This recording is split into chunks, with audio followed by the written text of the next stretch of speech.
மாமன்னர் அசோகர் குடிமை பணிகளை பார்வையிட்டு அரண்மனை திரும்பிக் கொண்டிருந்தார்.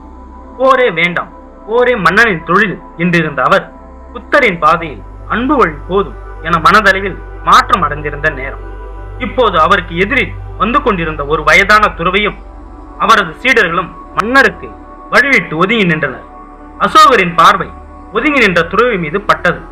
உடனே தமது ரதத்தை நிறுத்திவிட்டு இறங்கிச் சென்று புத்த துறவின் காலில் குனிந்து விழுந்தார்.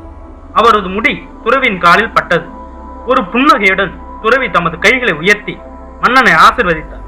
இதை பார்த்து கொண்டிருந்த அமைச்சருக்கு ஒரே சங்கடம்.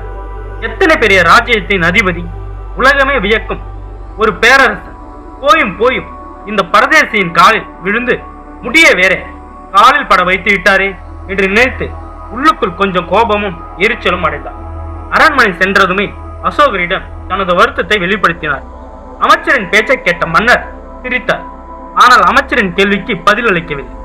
அவரிடமிருந்து ஒரு விசித்திர உத்தரவு வந்தது அமைச்சருக்கு.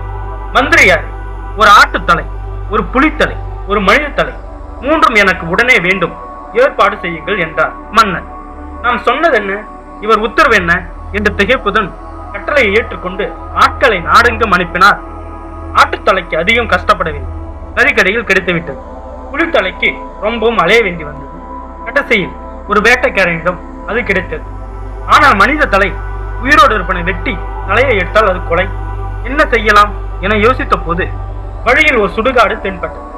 அங்கே புதைக்க கொண்டு வந்த ஒரு பிணத்தில் தலையை எடுத்துக்கொண்டனர். மன்னரிடம் கொண்டு போனார்.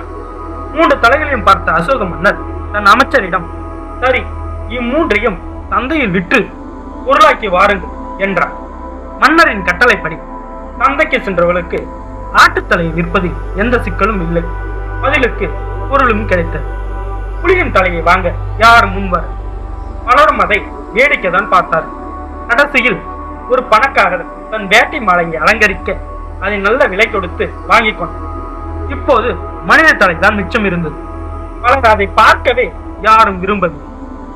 அது ஒரு ஓடி வேறு வழி இன்றி மனித தலையுடன் அரண்மனைக்கே திரும்பினர் ஆட்கள். மன்னரிடம் போய் விவரத்தை சொன்னார் அமைச்சர். அப்படியா, சரி, யாரிடமாவது இலவசமாக கொடுத்து விட்டு வந்துவிடுது என்றார் மன்னர். ஒரு நயாவெல்லாம் அலைந்தும் இலவசமாக கூட அதனை பெற்றுக்கொள்ள யாரும் முன்வரவில்லை. செய்தியை கேட்ட அசோக மன்னர் சிரிப்புடன் இப்படி கூறினார். மந்திரியார், நீங்கள் தெரிந்து கொண்டது என்ன என்றார். அமைச்சர் மௌனம் காத்தார். மனிதனின் உயிர் போய்விட்டால் இந்த உடம்புக்கு மரியாதை ஏது? சக மனிதன் தானே, வாங்கி வைத்துக் கொள்ளலாம் அல்லவா? ஆனால் நடைமுறையில் இலவசமாக கொடுத்தாலும் அருவறுத்து ஓடுகிறார்கள். இதை யாரும் தொடக்கூட மாட்டார்கள். இருந்தும் இந்த உடம்பு உயிரும் துடிப்புமாக உள்ள போது என்ன ஆட்டம் அடைகிறது? இறந்த பின்பு நமக்கு மதிப்பில்லை என்பது நமக்கு தெரியும். ஆனால் உடலில் உயிர் இருக்கும் போது தம்மிடம் எதுவும் இல்லை என்று உணர்ந்தவர்கள் தான் ஞானிகள். அத்தகைய பல ஞானிகளை விழுந்து வணங்குவதே ஞானத்தை பெறும் முதல் வழி என்றார் மன்னர். அமைச்சர் தலை குனிந்து நின்றார்.